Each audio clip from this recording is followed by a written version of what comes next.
I'm running. All right, we're going to call this meeting to order of legislative on Monday, December the 9th at 5:30 p.m. Commissioner Teacher, would you mind saying a prayer for us, brother? I'd love to. Heavenly Father, we love you so much. I thank you for all the many blessings, Lord. I know that on any given night, Lord, in the world or in America or in Sumner County, Lord, where we love so much, I know there's folks that are jumping up and down and having a great time, and folks that are hurting right now, Lord, whether it be financially or some kind of a sickness or something like that, Lord, or their marriages or, Lord, their relationship, Lord, with you.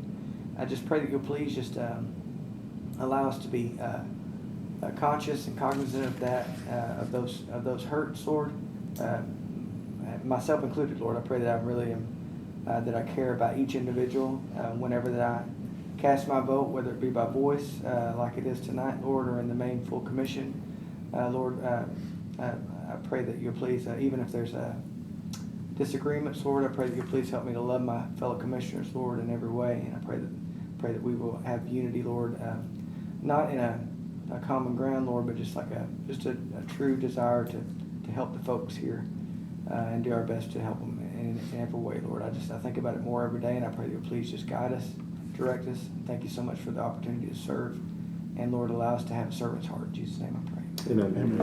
All right, we have a quorum, so do I have a motion for approval of the agenda? If I may, if you want to put this in with the meeting dates for county commission, I just wanted this committee to be aware that Columbus Day will affect this meeting in 2025. If y'all wanted to entertain talking about a date or leave it alone. Well, that's in here. We can talk about that, right? For number I, 9I.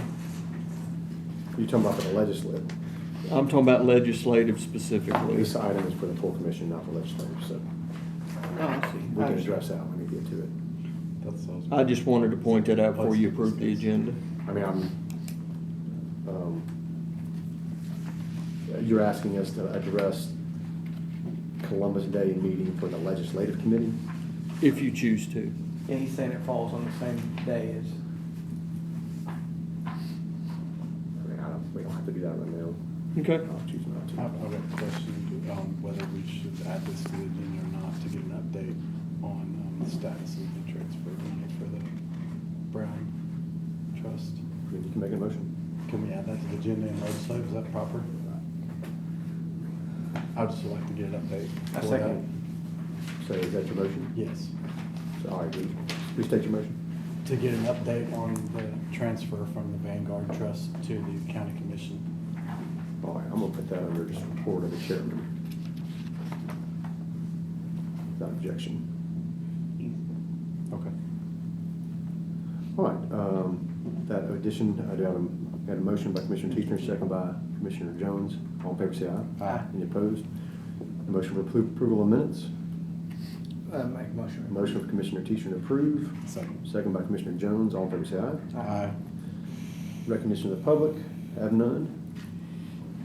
For the chairman, Mr. Mayor, I emailed and asked about the Vanguard. We mentioned last week, just to clarify, if you can give us a status update. Yeah, it hasn't been changed yet, so I'm still waiting on communication from Vanguard. Any idea? I mean, hopefully, I was hoping that it had been done last week. That's what you had said, so I was wasn't sure. So, okay. Yep. Well, so I got a question. Okay, good.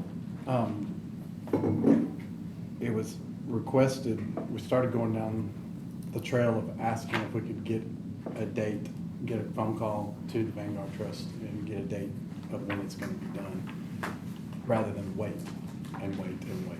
Ask somebody, how long does this typically take once it's asked for, and get that date reported back to us. We were headed off, and rather than have all the discussion, the mayor said that we were just going to, it's going to be done by Friday or Monday at the latest. And so That's not accurate. well, I'd like it restated what exactly was said then, and then I would still like to push for a phone call to find out what the timeline is. We need a timeline. waiting's not acceptable. I'll People I'll are address this, upset. I don't know any motion. So, the county mayor, we'd asked him in Genops, he gave us the status of Friday or Monday. You know, there was no, like, it's gonna be,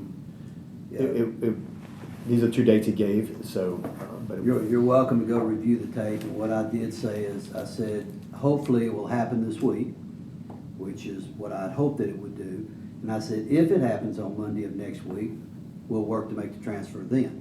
Correct, and it has not happened as of And it today. has not happened as of Monday. I guess to satisfy questions, like how long ago did you ask? Just trying to figure out like how long this process takes. The Vanguard, is there anything you can help us understand the time? Vanguard told me once they receive it's 3 to 5 days.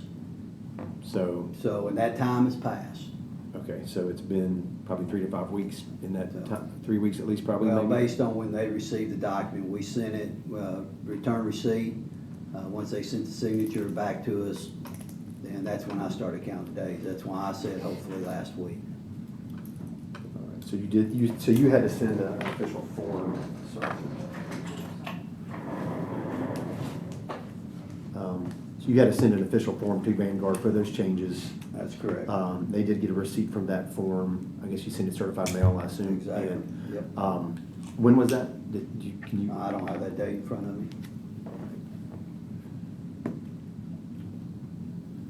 All right, I don't think there's anything else we can do. I mean, can we ask him for a phone call to find out? Would it be possible for Projected you to date? call That's all Vanguard to I'm ask, asking. Mr. Mayor? I'll be happy to try to call them. Remember, they're not a boutique shop. They're a big organization. They work at their pace, not my pace. So, but I'll be happy to make a phone call tomorrow if I have time. All right. Commissioner Teacher? I have one question. So that's been in that Vanguard account since 2019. And so like, I'm just curious, like what's the proper protocol for how that, because with that being set aside, I'm sorry, I'm addressing. With that being set aside, what's the protocol now moving forward that there's been 5 years ish of growth that was meant to be in the house account? What's that even look like? Is it a gray area? Have we discussed that, or we?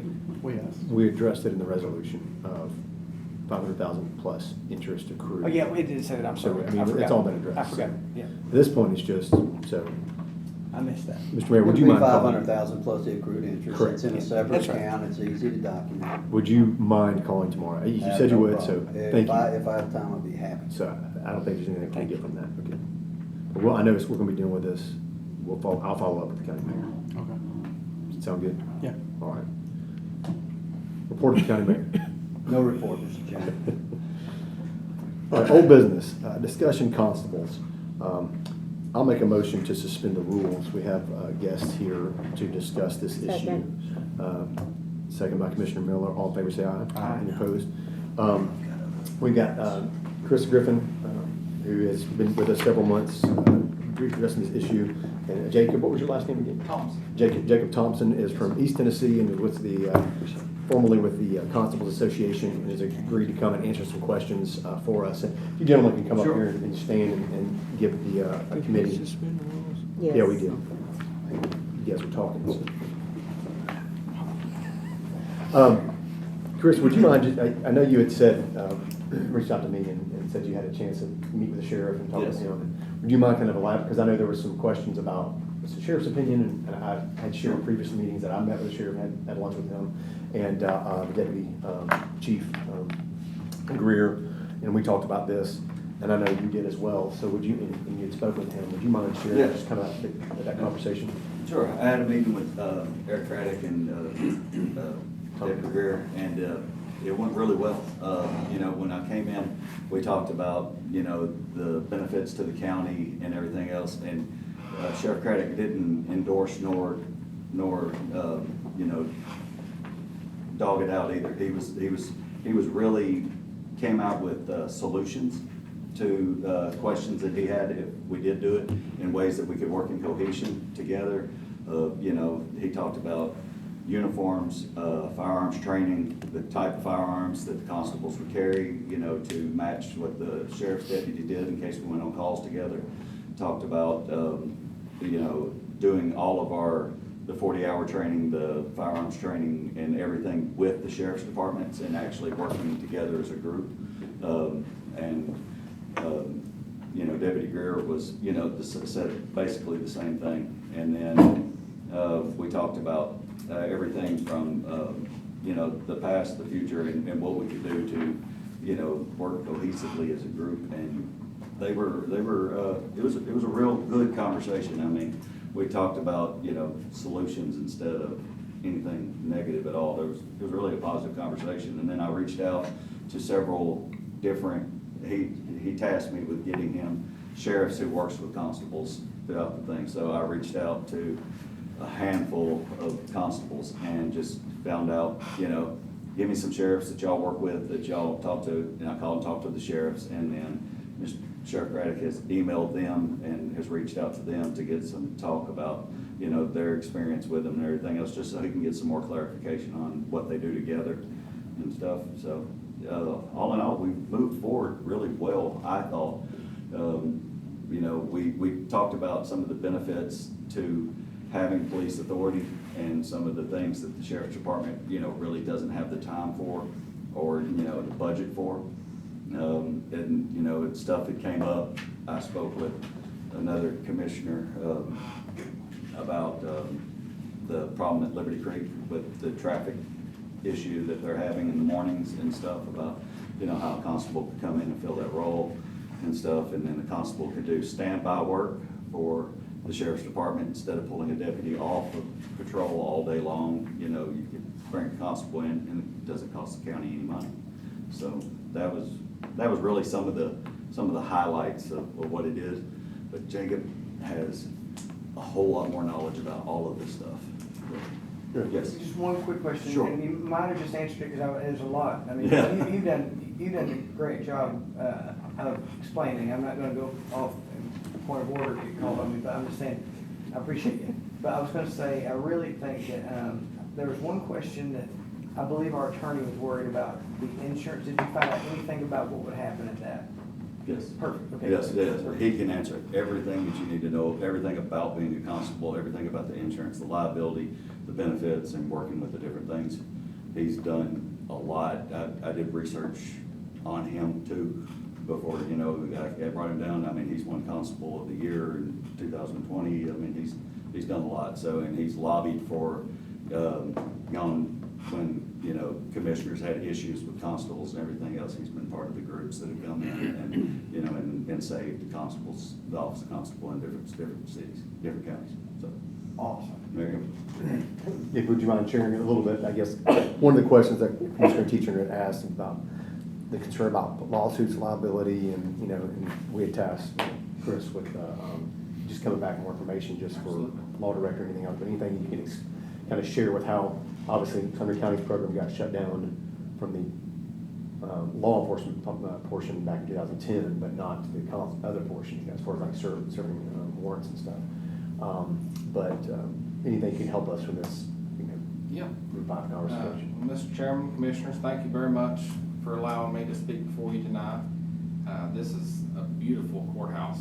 I'd say this and Bradley County are probably the two nicest ones I've been in, talking about constables. But I just want to cover a few kind of bases just to make sure we're all on the same page before I get to your questions there. There is a lot of confusion about the office of constable, not just in Sumner County, but across the state. There are over half of the counties in the state that still have constables. Out of those 50 counties that still have constables, there's just 3 that do not have law enforcement powers. And currently 2 of those are in the talks. You all and another county are in the talks of considering reinstating those, you know, asking themselves, why do we take them away? You know, why don't we give them back? You know, what is a constable? Why have them? You know. So first off, what is a constable?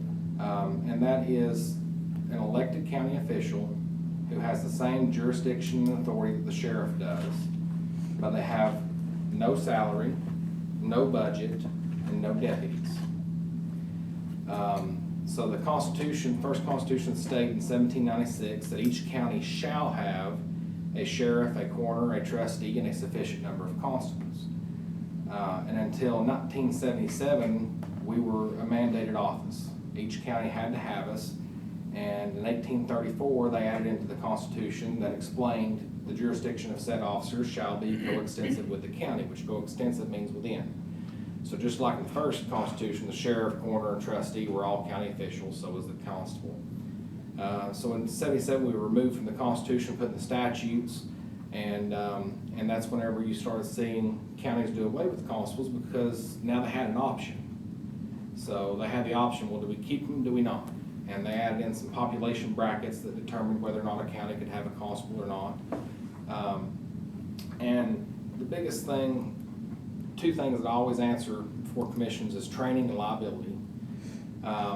And sheriffs have done a lot better job at sticking together and getting legislation passed to raise their standards and qualifications.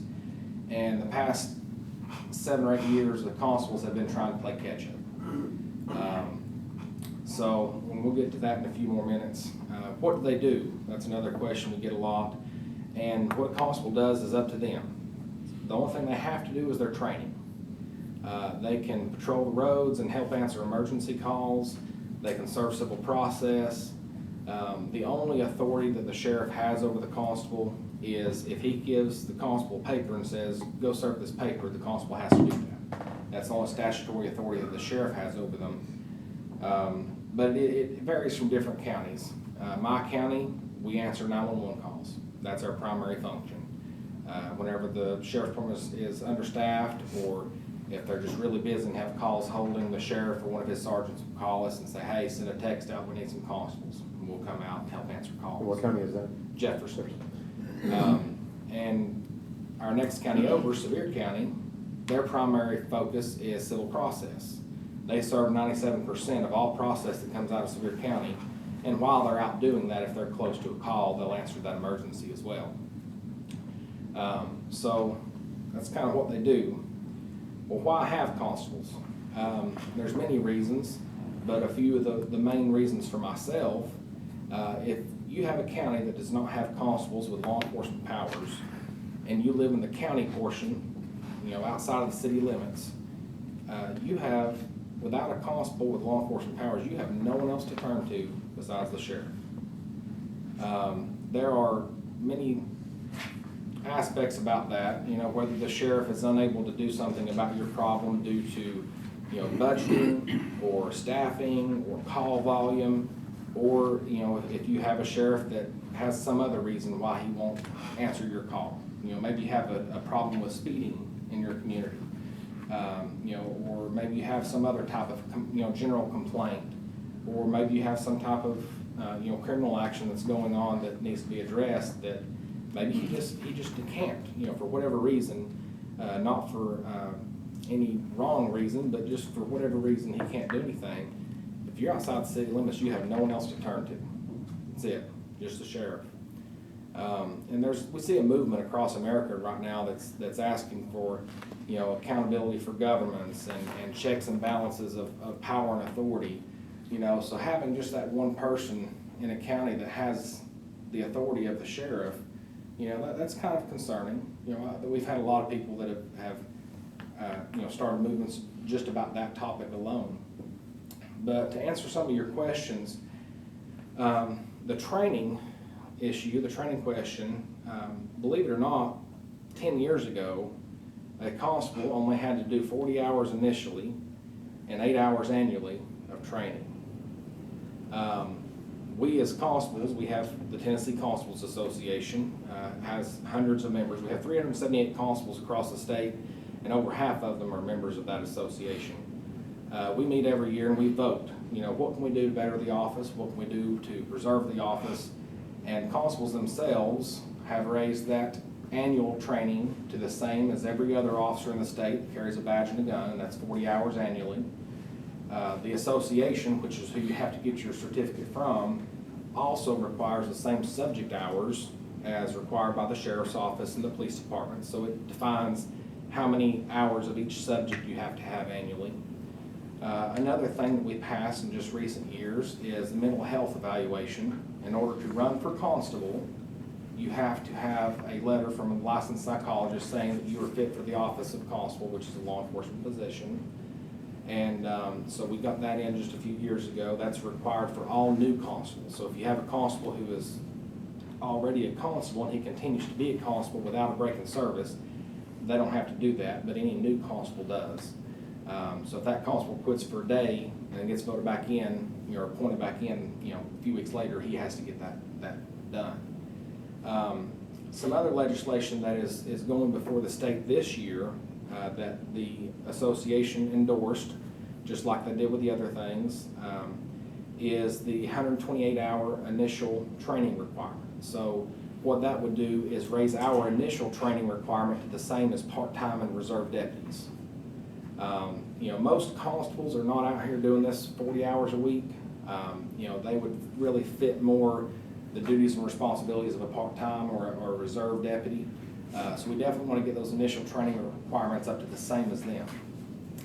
The sheriffs they've gotten these laws passed over the years, and I commend them for it. They just kind of left us out of them, and we want to be right there with them. And we realize that if the office of constable is going to remain and be preserved, we're going to have to eventually come up to the exact same standards, and that's what we're trying to work towards. We're trying to raise them a little bit at a time so that you don't see the office just vanish, but you see it improve through the years. Another thing we passed in recent years is it used to be a problem with constables wanting to be feed grabbers. They go out and run radar and pull people over for speeding, and every ticket they wrote that had a conviction was $27 in their pocket. So constables ourselves lobbied to get that changed to just $1. So speeding citations only make us $1. So there's no constable out here doing feed grabbing for speeders. But there's several things like that we have tried to do to improve the office and raise the accountability. That brings me to the next thing of accountability for constables. So I did mention that the sheriff has no statutory authority over the constable. I think that's the beauty of having a constable, is you have two people in the county that you can turn to for your law enforcement issues. But county commission can exercise some authority over constables. As you know, you can strip their law enforcement powers. You can abolish the office. Both of those with 2/3 majority vote at 2 consecutive meetings. But this also ties into your liability question, and that is that the county absolutely 100% is liable for a constable, just like they are any county official or any county employee. But the Tennessee Governmental Tort Liability Act allows you to insure yourselves for your elected officials. So it says, you can insure your elected officials so that anything they do, the county is protected from them. My county, Jefferson County, was able to include us on their general and law enforcement liability policies, and it didn't increase their rates at all. So they looked at it as 11 additional officers, and it didn't meet another bracket, as far as their price. So it didn't cost them anything to add us to those insurance policies. So back to that, well, what authority do we have over them other than abolishing them or taking their law enforcement powers? Well, you can say, in order to be on our insurance policies, you have to have a completion of in-service certificate from the Tennessee Constables Association. The statutes already say, in order to use blue lights, which you have to do to perform any law enforcement function, you have to have the certificate from that association. But unfortunately, right now, this is one thing we're working on. Right now, there's no one checking that. So, if you're elected constable and you don't complete your training, but you don't do anything, there's no one calling and saying, "Hey, constable, you've not completed your training. We need you to complete it." That's unlike the post commission. If you have an officer that's with the sheriff's office and they don't do their training, post is making a phone call, say, "Hey, where's this guy's training at?" And that's some accountability we're trying to push next year because we have some other legislation that's going this year. But that's something that you all can do is say, hey, if you want to be on our insurance, you have to provide us this certificate by March 1st of each year. And if you don't, you're not on the insurance. And I think, you know, someone who's doing this as a law enforcement officer out here on their own, you know, they're not gonna wanna go out and do that without that protection. Also, I don't know who owns your all's radio frequencies, whether it's your 911 center or your sheriff. You know, it can be owned by several different people, but you can also put that requirement to where, hey, if you want access to our radios, you know, to our frequencies, you have to provide us with this certificate showing you completed your training. So there's things like that that you can do to hold your constables accountable. You know, and people also will say, well, constables are bonded. Well, we are, but it's called a surety bond. Same thing you all have to pay for every 4 years as a commissioner. And that's not a liability thing. That's really non-related to what we're gonna do as constable, but we still have to have it as elected officials saying we're gonna faithfully carry out our duties. Can I ask you a question? Absolutely. So, it's okay, Mr. Chairman? Yeah. So, you said the county commission, until the legislation gets changed to where you guys as a association can hold them accountable, the county commission can require the post-certification in order to ensure them to serve, right? I wouldn't say post-certification, but the certification from the Constables Association. So there's a problem about post-certification with constables, and that is the other one of 2 bills that are going before legislation this year that we've already got sponsorship on and endorsement from the members. That is currently, let's say you retire or leave the sheriff's office or police department, you're already post-certified and you want to serve as constable and you get elected, even though you're doing the same exact in-service training as any other officer in the state, you cannot keep your certification through the post just by serving as constable and meeting those training requirements. So just as railroad police officers and campus police officers have a section in that statute that allows them to obtain and retain post-certification, this legislation is asking the state to add in there a section for constables that says if the constable has met the training requirements required by post, then post shall issue them a certificate and certify them. So that's the 2 legislative bills that will be before the state this year is the 128-hour initial training requirement, and then the post statute, which would not require constables to be post certified, but says if they want to be, they can. But until that passes, the Constable Association holds a certification also that we Yes. could ask for, and is it adequate or comparable to that of a police officer? It is comparable to the annual training as any other police officer. So it's the same exact training requirement as far as the subject hours and the total amount of hours, same exact thing. It just comes from the TCA. You could really say that the TCA in a way is the post for constables because they can't be post certified right now. And the statutes require them to have their training from the TCA. So in a roundabout way, you could say they are the post for constables. And that would be adequate for criminal enforcement duties as well as just serving warrants? Both? Yes, it would be adequate for what the law requires of constables and other officers for their annual in-service. Okay, thank you. You're welcome. Just one quick question. Great job. Are typically, and it may be all the time, you may say it as always, typically are cars marked or not marked? So the statute does not require them to be marked. It says they may, not shall. It says they may be white with a brown stripe and that no other agency in the state can use that car design. And it says that this is not to prevent constables from using unmarked vehicles for other law enforcement purposes. And there is no definition of patrol in the statutes. So there is some uncertain areas there, but it does say that we can use unmarked vehicles for other law enforcement purposes. I think the main thing to remember about that is most constables are not out doing a lot of traffic enforcement. Most constables across the state answer 911 calls. And it is very expensive to buy a vehicle and to stripe it and put lights on it. So I think that's why lawmakers put that in there, is so that it doesn't prevent them from using that until they can afford to get a marked car. But no, it's not required. All I was gonna say, I actually like that because I didn't wanna make an extra burden on if someone is elected constable that they gotta go out and buy it. If they didn't want to, Right. or if they did want to, it doesn't matter. I mean, that kinda I like that fact, it's a little bit ambiguous. Myself, Is there a gun requirement? Is there a certain handgun they have to have? they cannot use a revolver. He covered that with Yeah. being compatible with sheriff. Compatible, but I didn't know if it has to be compatible, okay, I understand. That was a request from the sheriff, if Yeah. that's what you proceed. The statutes say we cannot use a revolver, that's the only thing it says. Got it, okay. Well, that's very interesting. Doesn't leave any shell casings on the ground, I guess. That's everything that I had wrote down here to talk about, but any questions at all you have, I won't tell you anything if I can't back it up in black and white. Chairman, I was leaning toward this. I've gotten a couple of, said negative comments. One was on liability issue. Absolutely. But let me ask you this, what is the opinion of CTAS on constables? I meant to call and I have not had a chance to talk with him.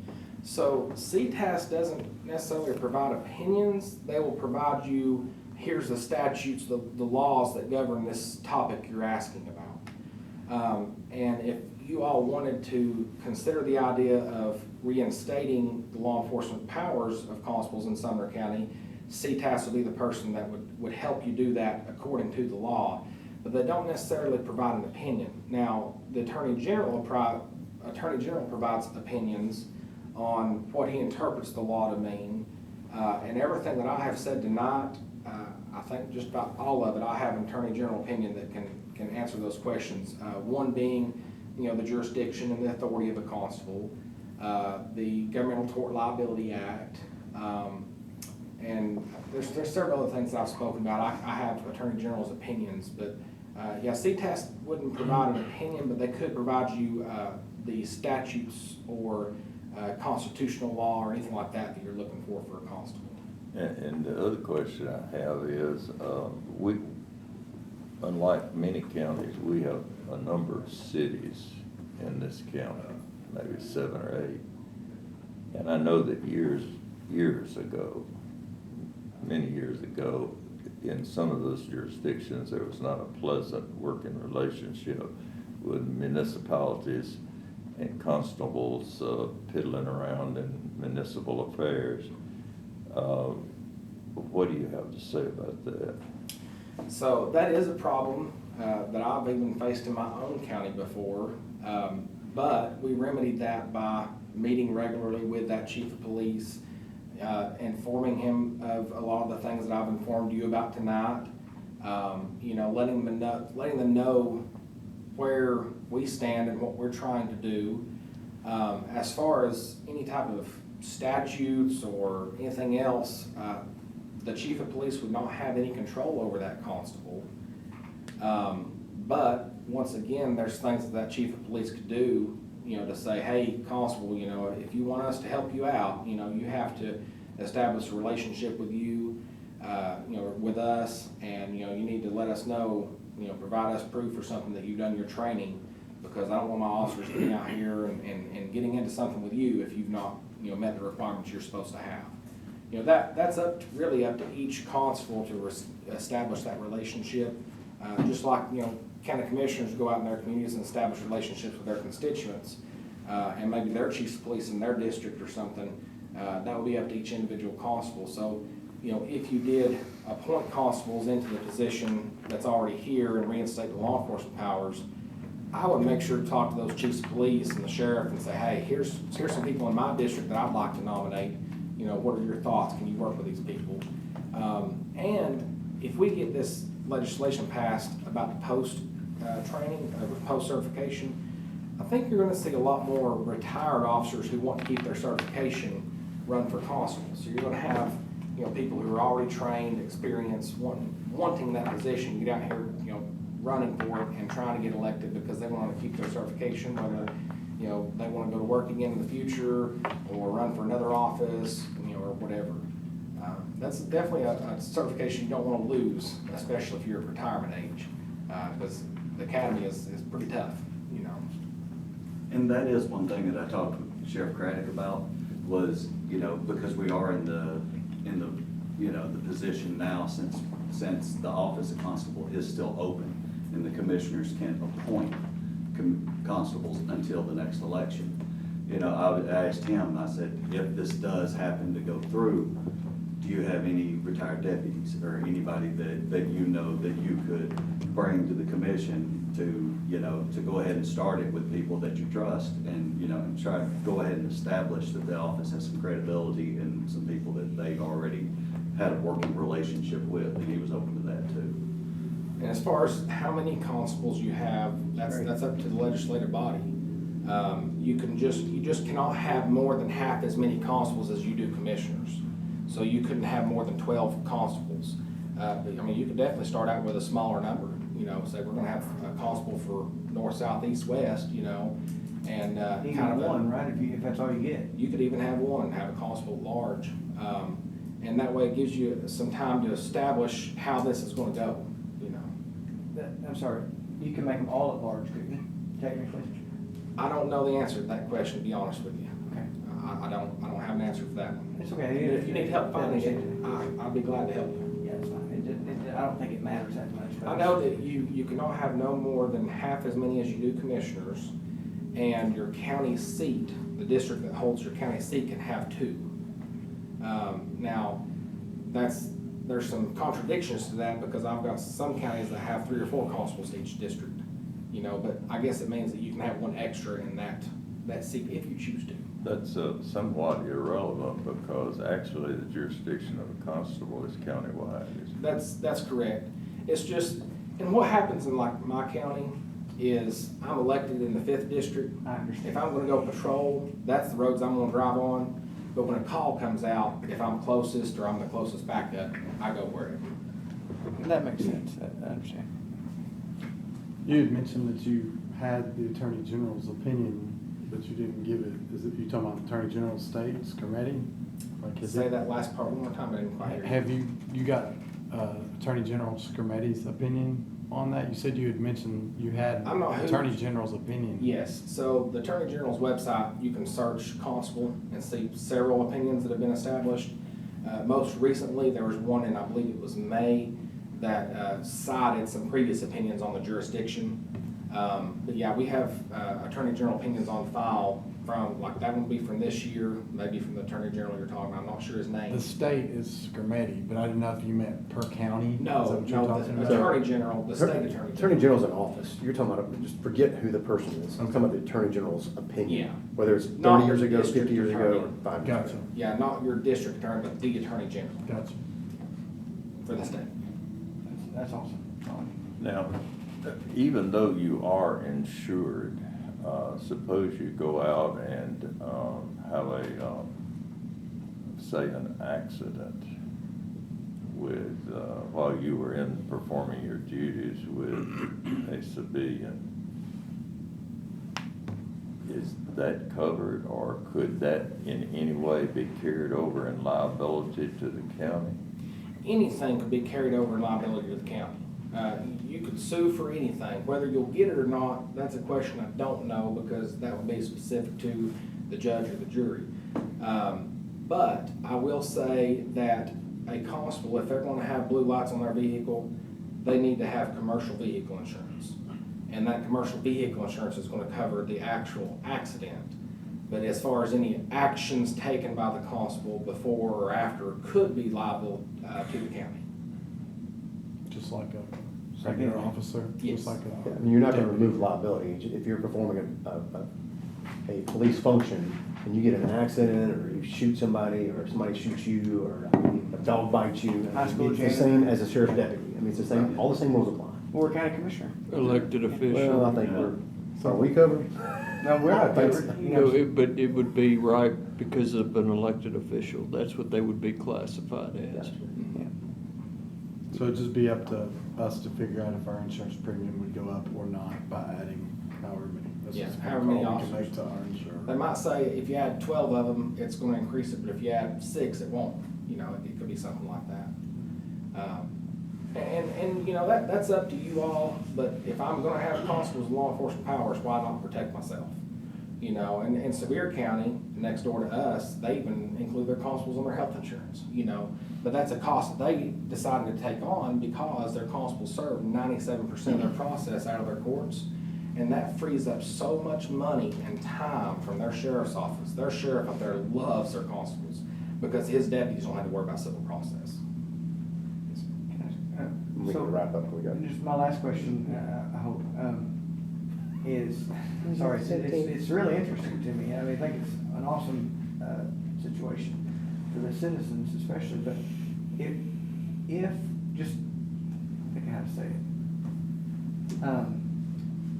Will you explain, I know you kind of explained it, but it gets a little blurry, especially to the folks that are watching at home, what it means to have law enforcement powers. Like what would the normal functions be for, I know you've said some things, I heard you, but like, you know, if, just to state it out, because I know that I have a few questions that people will contact me after they don't know it, about whether or not, what that means, if law enforcement powers were there. Like if they, I know that right now they're not active. We gotta go because we only have 20 minutes in this meeting. So if you can answer that question quickly, I think you got the gist of it. Yeah, I think the beauty of having a constable is having a constable with law enforcement powers because you have that balance of power. You know, I've been told that your Sheriff Craddock is an absolutely great guy. My sheriff from Jeff County, he said he's a superb guy. Chris here said he's a great guy. I don't think you're gonna have any problems with your sheriff. But down the road, you might have a sheriff who chooses not to answer, you know, some problem, or he doesn't have the time or the budget to allot a deputy to do that.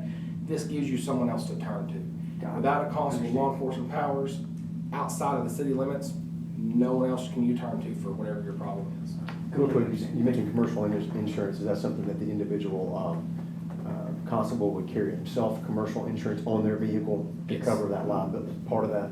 Okay. Yeah, unless y'all wanted to pay it for him. No. That's a requirement or suggestion? No, it's something, well, you said that that's something they would. It's not a statute. Is that something the county commissioner could require? I would think that you could probably. You mentioned come up with like- somehow. CTAS would be able to answer that question better than I could. Require them to have the training, constable training, so they can get on the radio frequency or whatever? or I require believe you them could to- do a private act for Sumner County that says our constable, you'd have to reinstate the law enforcement powers, but say our constables are required to carry commercial vehicle insurance.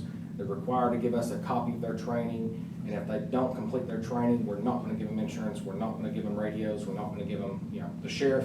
It's up to the sheriff to do this, but the sheriff could say they're not gonna have Access to the access to NCIC if they don't complete their training. So there are stipulations you can put on that. Okay. You know, you just wouldn't be able to say you're not allowed to be constable, but if they're doing something that they have not completed their training, you can find out from the TCA, then by all means, if they're doing something, they've not completed their training, it's grounds for an ouster suit. Your district attorney can file that and get them out. All right. We gotta move on, guys. Thank you so So, Hey, you're welcome.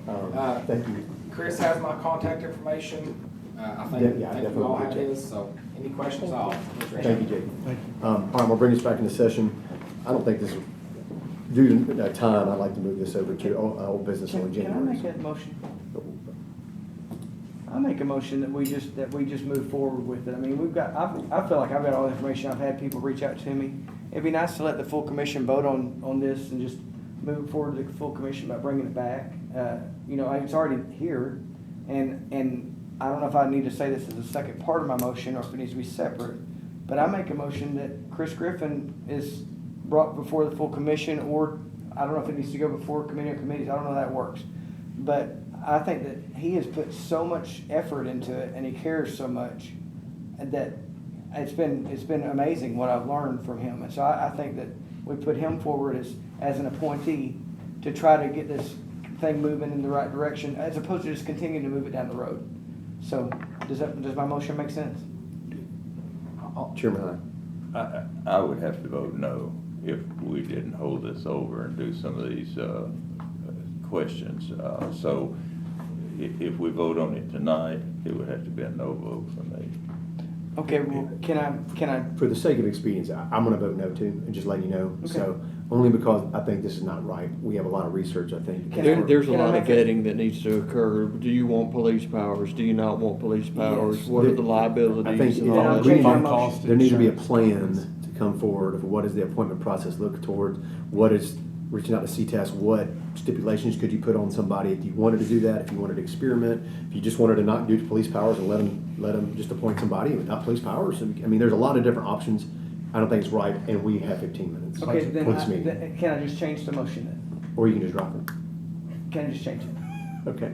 Okay, so I make a motion then that, because I think the idea of law enforcement powers seems appropriate, but I mean, this I is do. just thought. I'm in favor. But, so I make a motion that Chairman Hyde, Chairman of the Commission, and you, Chairman of the Legislative, come together and form an ad hoc that would actually figure out the rest of this stuff to bring before the Commission in March of 2025. Does that make sense? Does it seem like it's fair? No, When would February be more fair? I mean, what do you think would be? I don't think it's necessary. I think we can do this research without going through all this formality. I do too. I think we're overcomplicating this. I'm gonna vote no on that too, so. Okay, well, just so we got everybody voting no. I'm gonna Dadgum. move this forward to January, to old business. Just basically tasking research on what does the appointment process look like? What are the options for police powers, no police powers? What are the options on the number of constables, limited, go to 12, make it, I mean, right now. Insurance. The Insurance. budgetary impact of possible insurance change. Just want you guys to know, anybody can pull papers, run for constable in 2 years. There's nothing that stops anybody. So everybody, I want everybody to understand at this table. We don't have to pull anybody. He can pull papers and run in 26. As long as he gets a psych evaluation. It's on the books. So this is existing. This is just if you want to speed up the process and working with. So I don't think it's right. That's why I'm going to ask these questions. I'm glad we had Mr. Thompson here to come answer these questions. I think it's been very satisfactory. I think we it's got on awesome. the record and just to help, and we got a new resource and to supplement what Chris. I know he's been done a great job and with limited information. I like the idea of it, but I just think we need to move this to old business for January for those reasons. For the record, you're saying ripe, not right. Okay, I don't Right. think it's ripe is what I thought I Yeah, said. I want to make sure you're. Yeah, I'm saying that, so. No, I want to All make sure right. it's clear for We're gonna keep that under old business for. And we know what we're looking for, right, for January, correct? I do. Okay, as long as we know, I want to make sure we get that information that we need to have for everybody to make a good, honest decision. All right. I like it. The discussion for property assessors appraisals, we're gonna keep that under old business, for next month. Mr. Hurt couldn't be here, and so I know, he had questions. I know, Commissioner Rogers had brought this up with all this information, and so without objection, we're gonna move that to old business. Veteran Service Report presentation, Mr. Oden. Yes, sir. In the interest of time, on page 48, typical collection, a lot of good stuff that we've done, but there's a couple of negative trends and a positive trend. We've been seeing an uptick in predatory targeting of some of our elderly veterans. There's one that's highlighted in the third paragraph on page 48. We had another one already at the beginning of this month. So we've been spending a lot more time doing outreach, been spending a lot more time with our new widows. And those are both, that's a positive trend. The negative trend is that we're getting a little tapped in time and getting, our appointment book is kind of stretching out. So I'll probably be coming to the commission during the budgetary cycle asking for another part-time VSO in the year to come. Okay. Any questions? No, thank you very much, sir. Appreciate all you do. All right, item B under new business is a resolution of real estate transfer tax funding. I so move. Second. Discussion, I'm gonna make an amendment to this, or just for discussion. I think the last be it further resolved on page 51 says be it further resolved that the chairman, this is a CTAS provided thing that got sent from the Tennessee County Association's email to us back in October, I believe. It says the chairman of the county legislative body, the county clerk, certified and forward this resolution to the members, but the signatory is just for the clerk and the mayor. So I don't know if we just changed that to say the county mayor, or we have a spot for the county chairman of the commission. But I just don't know. It just, the last be it further resolved didn't quite, it was a little wonky to me. So I'm just, Mr. Law Director, I'm gonna refer that to you on page Okay. 51. So I know this was from CTAS, but I mean, I guess it's the chairman can forward it, but I guess Chairman Hyde would be forwarding it. I'd assume it'd be your office forwarding on his behalf. It So would is there- be, and I can just change that to the county legislative body. Okay. Or, I mean, we can keep it chairman. I just didn't think, does it need a signature at this point? I just started looking at the details and asking. So, or we can just keep it as is or change it. I'll go one way or the other. Which do you prefer? I can't remember the last one we sent up to the state. I don't know. I'll just say, for as far as the be it further resolved, whatever the customary language is, my Yeah, amendment okay. is to, that we've used on anything we've sent to the state legislative body. Will do. All right, I got a second? Second. All in favor, say aye. Aye. Any opposed? But, Mr. Mayor, did you have, like, as far as numbers you mentioned in your email, as far as like the savings, I know this would be a great benefit to Sumner County, as far as, you said you had some numbers to share with us. Yeah, this is something that the County Mayor's Association and County Officials Association's been working on for a couple of years now. And I think we've got it in a form that we can possibly get passed by the legislature. And basically what it's gonna do, it's gonna create a recurring revenue source of 5.6 million, give or take, to the county. So it'll be a nice revenue source, and what it is the real estate transfer tax. What we're gonna ask for is half of that real estate transfer tax. And the estimate over the last 4 years has been $5.643 million. So I think it'll be a significant impact for our budget, certainly help on any future needs that we have. Can I ask him a quick question? Did you discover this, Mr. Mayor? Or how did we find this out? No, this is something that we've been working on I for a love it. while. It actually, if I remember correctly, it came out of Williamson County. Well, Mayor thanks for Rogers working. Anderson That's awesome. discovered this opportunity, and we're going to petition the state for it. That's fantastic. Appreciate it. Good. Does that normally go to a state pool, and now it's gonna go to the individual counties? Yeah, if we get it passed, half of it comes to individual counties. That's fantastic. Helpful. All right, got a motion for the main resolution with my amendments, so, and had a second. And I think Commissioner Teacher made a second. So all in favor, say aye. Aye. Any opposed? All right. Item C, resolution for judicial magistrate appointment, Vonda Graves. A motion to approve. So moved. Motion by Commissioner Teacher, second. I'll second it. Is there any discussion to move this on the full commission? What do we know about her? Yeah. I actually vetted her before magistrates were moved from my office, and had an interview with her, and the Thomas Akers is the main magistrate over there, and he's done a really good job of calling and vetting the prospective magistrates that come before us. So I've gone through, interviewed her with Mr. Akers, and no flags jumped out at me. Decent resume, and I've got nothing to say she wouldn't perform admirably at this position. Okay, just question. Any other further discussions or questions? All in favor, say aye. Aye. Any opposed? All right. Item D, resolution for non-discrimination policy. I think we have to do this every year, Mr. Law Director, if I'm not mistaken. We did this last December. Yes, sir. I'll make a motion to move this to the Second. county commission. Motion and a second by Commissioner Teacher. All in favor, say aye. Aye. Any opposed? Item E is appointment of Title VI coordinator. So this is something that the law director's often asked to be put on here, Mr. Law Director, so I'm gonna have to open the floor to you folks. Motion discussion. Second. All in favor, say aye. Aye. Any opposed? All right, Mr. Law Director. This is basically staying on top of race, sex, religion, those kind of hiring practice problems. I've done some cursory research around other counties, and this is customarily a job that, or the coordinator is in the HR department. That would be Mr. Long, but I do not know where he would want that, and that person would also work with my office as well with any potential Is violations. anything on break if we don't do this tonight? I don't think so. Without objection, we're gonna move this to old business for January. Second. All right. Oh, sorry, you don't do it. I'm sorry. Yeah, sorry. Item F, tourism resolution amendment. Do you have a motion for discussion? Motion to discuss. Motion by Commissioner Jones, second by Commissioner Teacher. All in favor, say aye. Aye. Any opposed?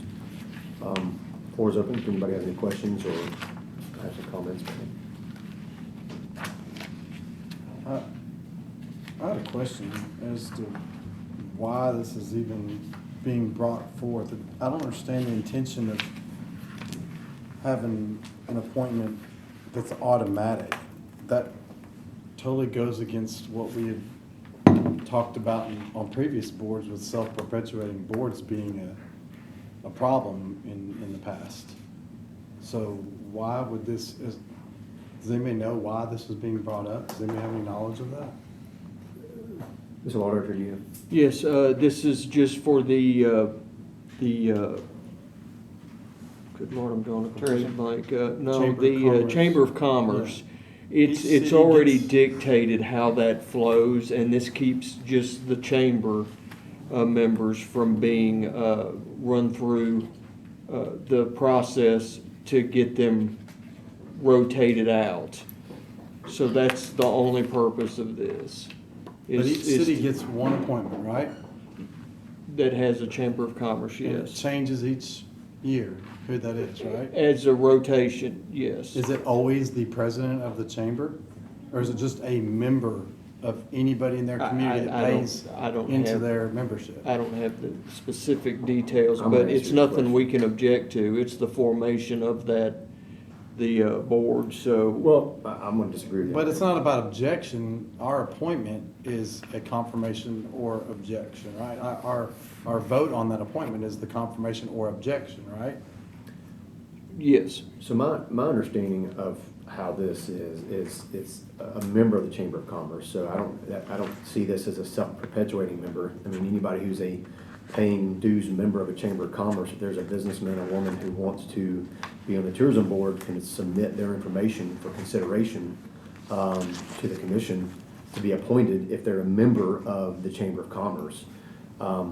So I that's my interpretation I of make this. a motion to approve, Mr. Chairman.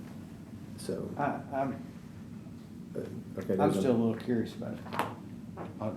I don't quite understand. I want to ask one question, because I may second it, but I just need to know what does it change? I know it brings in just explain to me. This in layman's allows terms, the Chamber of Commerce's to pick their own members to be on the tourism board, and it bypasses the county commission of having that oversight authority.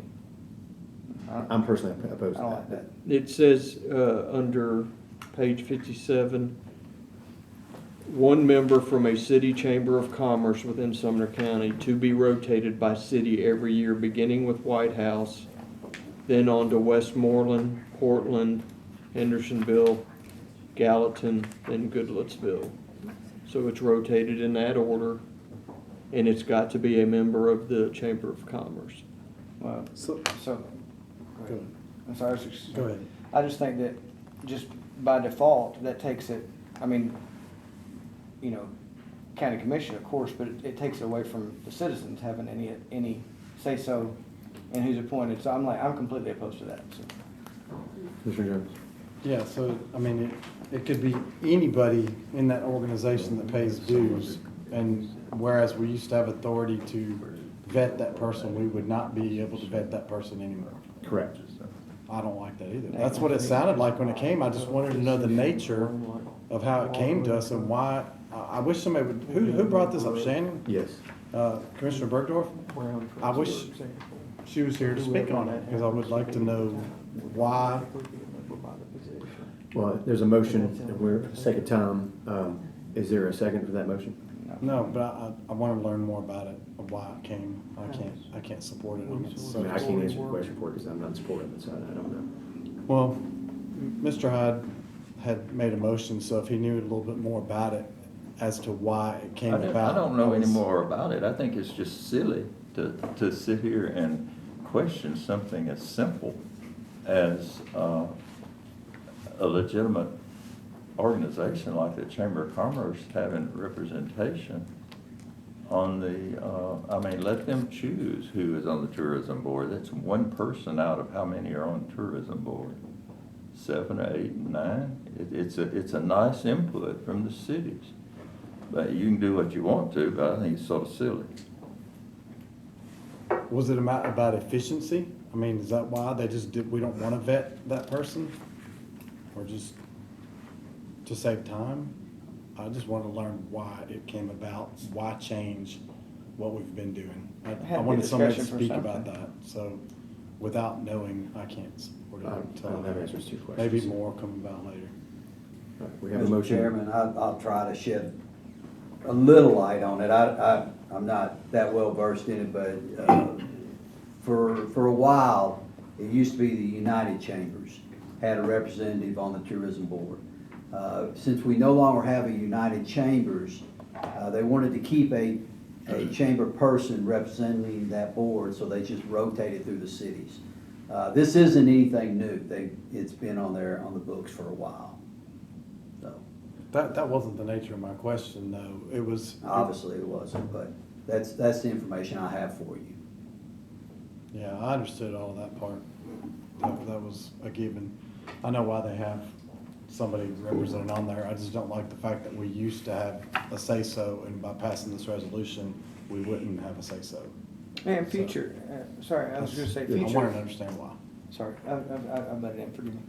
Future commissions wouldn't have to say so. I mean, I just think that the further we get away from it being, I mean, who cares if it's me being on the commission? I'm saying just down the road, I don't like moving more authority away from the citizen. Because we're supposed to be the direct representatives of the citizen, whether we are or not, is up to us. But I think that gets really worrisome. It's not that I don't love the Chamber of Commerce, just great. And I don't have any ill feelings toward that. I'm just saying, I just think that moving it away with it being tourism, that's something that maybe somebody's not a member of the Chamber of Commerce, but they, I don't know. I can't think of it, for instance, but I just think, I don't know why. I'm trying to figure out why we would move it away from the way it is currently and why it would be important to move it to that. And I don't know if you could speak to that, Mr. Hyde, but that's all I'm asking, because it just seems a little bit like there's not a real reason to do that. No, I don't have anything to say. I think it's nonsensical, but we need to just move on if that's the attitude of the people here. So there is a motion on the floor by Chairman Hyde, and do we have a second? All right, the motion dies for lack of second. All right, item G is a rule change to move recognition before public comment. I'll make a motion to approve this. This is something that gets done every commission meeting. We always ask to No, I like it. change the Second. agenda. So this just permanently moves public comment after recognition of the public.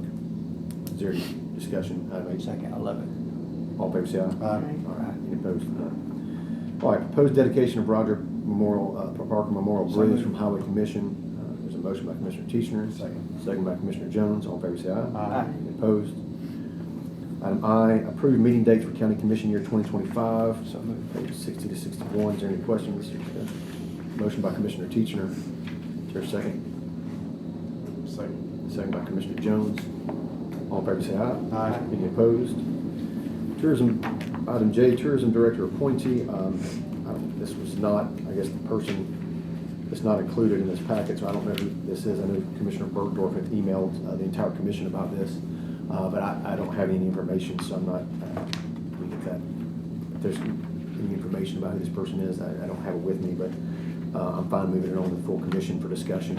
Is that a vote, or is that something that should go on the committee on hearings? If I may, just quickly, this is a guy that's currently filling as interim, and they're just trying to get this into a full position so that they can negotiate contract terms with them, is my understanding. Commissioner Bergdorf had emailed the entire commission with this guy's information, or his name, I think, or the situation, but it was a last minute I'll additional make a Friday. motion. So, David something? I don't know, I just don't know, is that a motion to move it forward with the information included, so we know who this is? Yes. In the background information? So that is a Well, motion? if we would like to have that at the desk of the commissioners, we could do that, but. Well, I would say You know, in the we packet. appoint the tourism board, they have a job to do, their job is to hire a tourism director, they've done that on a temporary basis, they're satisfied, and the natural thing is to hire them. So I'm gonna second that, with the motion that the I'll information's get included it in the packet. Yeah, who it Yes. is, their background, Yes. resume, Yes. all that stuff, information, would be great. For the full commission. My question. Is it proper to come to legislative, or should that have gone to committee on committees? I just don't understand why we. I don't know if we covered that in the resolution, to be honest with you on this one. Also make sure we're doing proper protocol. I don't know if the resolution covers that one or not. Though there's no call out on page number for that. As far as like the, J. I would assume this is kind of like the library board. The library board chooses a director for a library, doesn't come to committee on committees for confirmation. Okay. That would be I mean, my if that's what it assumption. is, then I would second Mr. Hyde's motion. Can I just make Chairman sure, already second. can I make sure 1:30? Yeah. Because I know that there was a little bit of, I would really like it, just, instead of just being on the desk of the commissioners, just so the folks can read it. It will be part of the Will it be packet. in the packet? Yeah, just That to was make my sure. motion. Yeah, okay, Yeah, good. or my I second second. that, or whatever. Or it is. the motion or agreed. Got it, okay. Third. Is there any more discussion on this? All in favor, say aye. Aye. Any opposed?